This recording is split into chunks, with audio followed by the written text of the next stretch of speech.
Hey, Chris from the Mighty Decibel here. Welcome back. Well, it's time again that we're sent back to another one of those deserted islands where we can only bring 10 albums with us of a specific genre. And this edition, we're going to the island of Misfits, otherwise known as Hardcore Punk Island.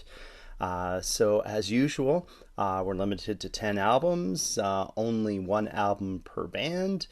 Studio albums only, so no live or compilations. And of course, we're going to list this chronologically as we always do. And just to note that this doesn't necessarily mean these are the my 10 fave or 10 best hardcore punk albums. These are just the 10 that I'd be taking with me on this deserted island. So let's get into it. The first album that we'd reach for goes way back to 1982. It's Discharge, Hear Nothing, See Nothing, Say Nothing.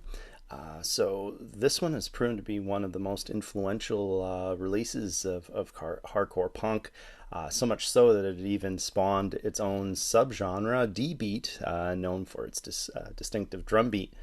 So here we got politically charged lyrics with musically hitting like a rampaging bull. So this is an album actually that extreme metalheads should try out if they're just starting to get into the hardcore punk genre. So this is unquestionably one of hardcore punk's most celebrated releases. Classic.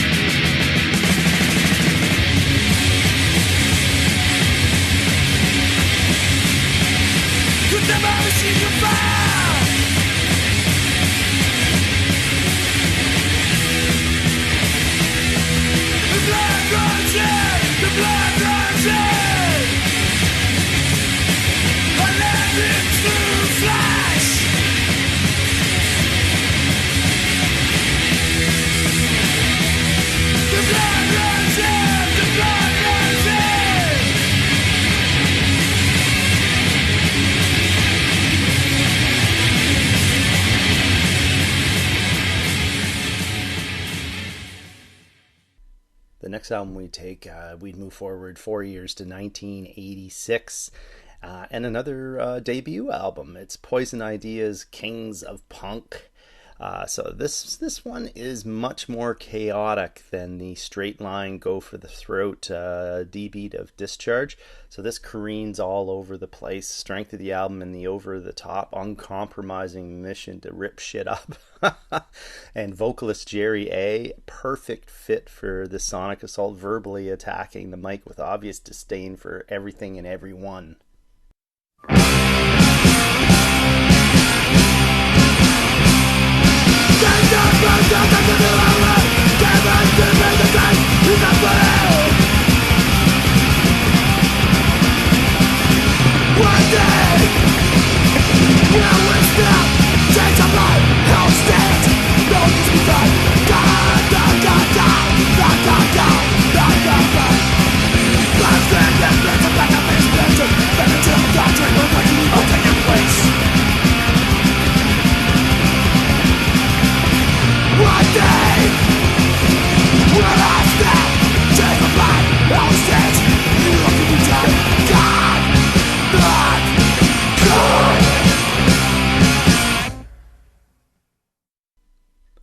We stay in 1986 for the next one.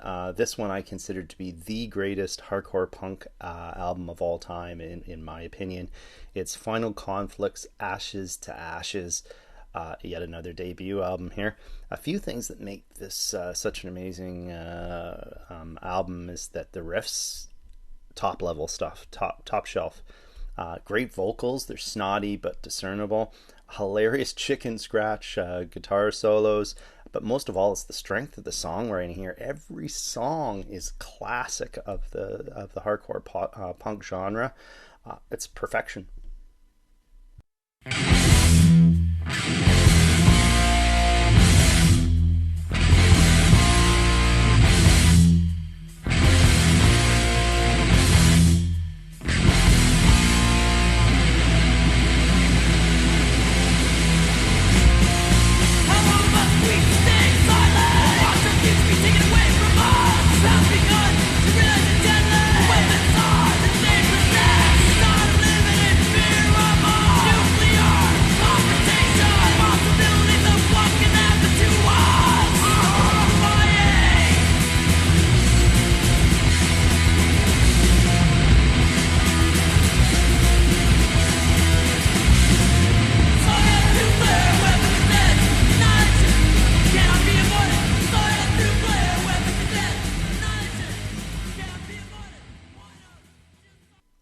stuck on the island all by yourself, you better bring something that brings a smile to your face. So I'd be taking Dayglow Abortions Here Today, Guano Tomorrow with me. So that was from 1987. So this is full of tongue-in-cheek lyrics. You'll find yourself singing along to the politically incorrect lyrics while bouncing off the walls to the top-tier riffage. Absolute hoot of an album, and it's Canadian too.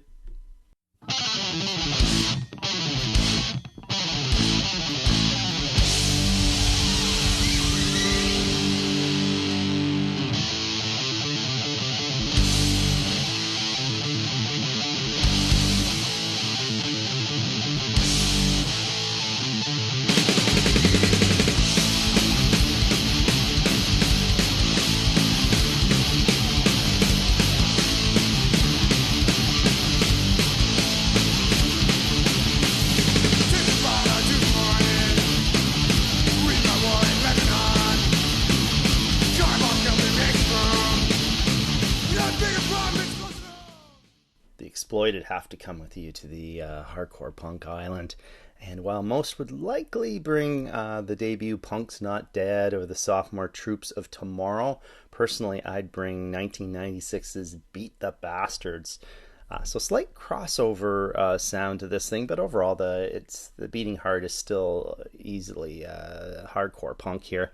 So once again, the riffs rule here, and Waddy's bullhorn vocals just pin you to the wall. Uncompromising.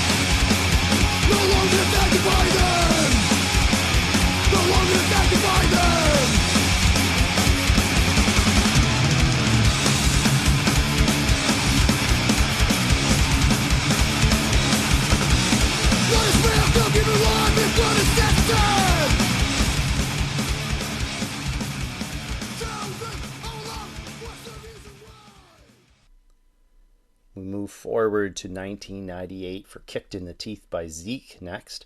So this is the oddball of the litter here of our albums being taken to the island, considering that it sounds more like Motorhead on speed. So fast, in fact, that you could say that only Cryptic Slaughter matches the velocities here. And in fact, you could argue that Zeke are really a hardcore rock and roll band rather than a hardcore punk band. But regardless, the change in sound will bring some welcome variety to the island.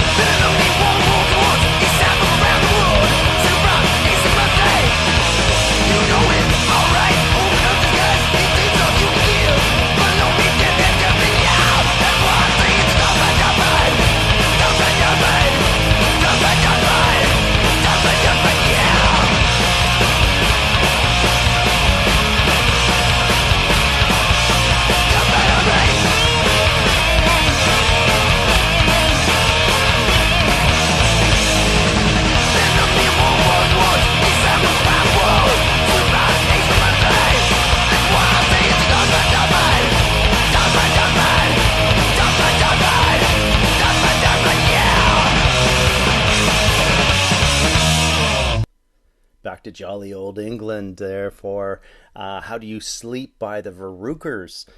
So the band's recorded works goes back to the early 80s, but I personally prefer this 2000 release.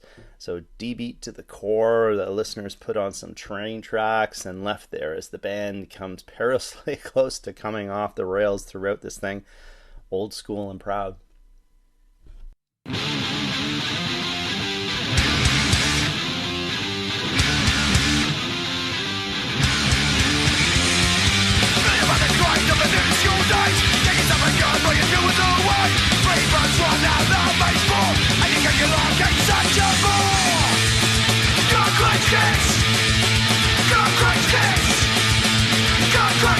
Switch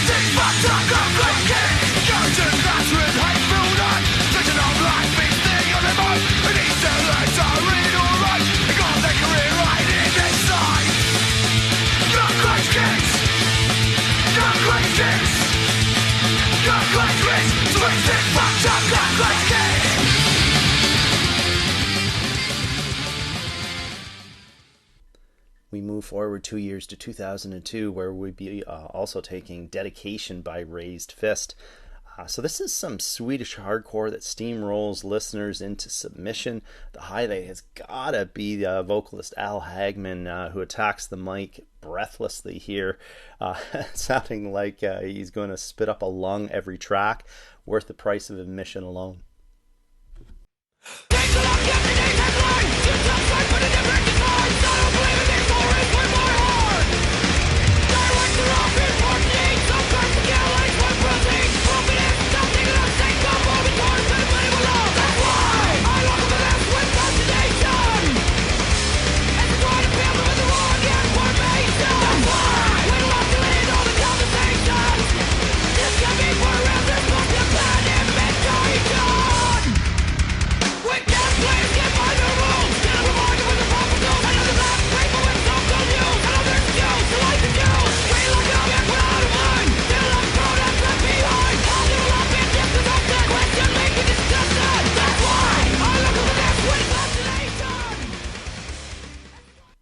Before we proceed, I should point out, I forgot to say earlier on in the episode, that this list does not include straight up hardcore or crossover albums, because they're going to be subject of their own island episodes later on.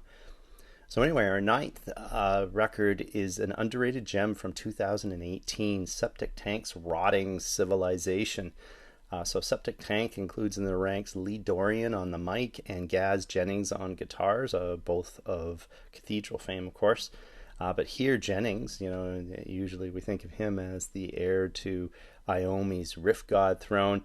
This time he spits out high-speed hardcore riffs like they're yesterday's newspaper.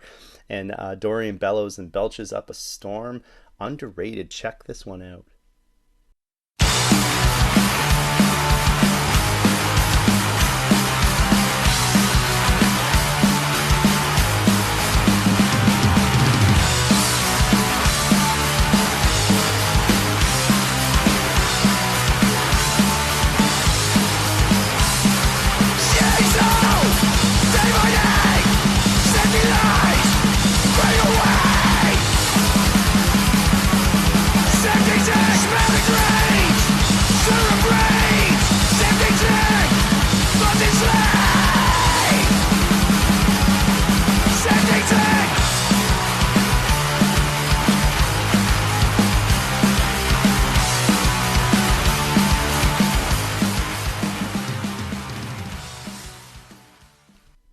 Okay, we're down to our 10th album that we'll be taking with us on the Hardcore Punk Island, and it's Drop Dead 2020 by Drop Dead, obviously issued in 2020. So the big change here for the band is that vocalist Bob Otis has changed his vocals here, being much more discernible, still fully enraged, but you can actually understand what he's saying without reaching for a lyric sheet. Still angry as all hell. Regardless, the music is top-notch here, annihilating hardcore punk with a guitar tone that punches through concrete. My favorite hardcore punk album of the 2000s.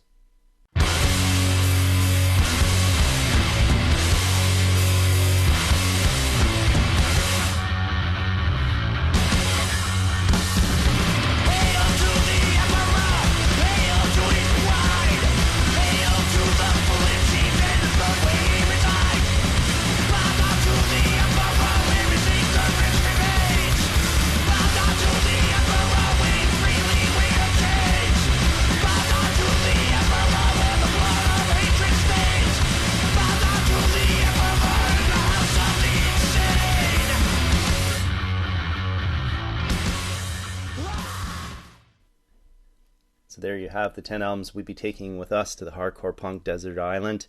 Hope you enjoyed it, and check out some of those albums if you haven't heard them before. They're all amazing stuff here. And remember to check in every Monday for our new release Mondays. Tuesdays are our in 40 minutes, Wednesdays are our reviews, and Thursdays are our top 10 best ofs. And you can find all that at our website, www.themightydecibel.com. Have a great one, eh? Bye.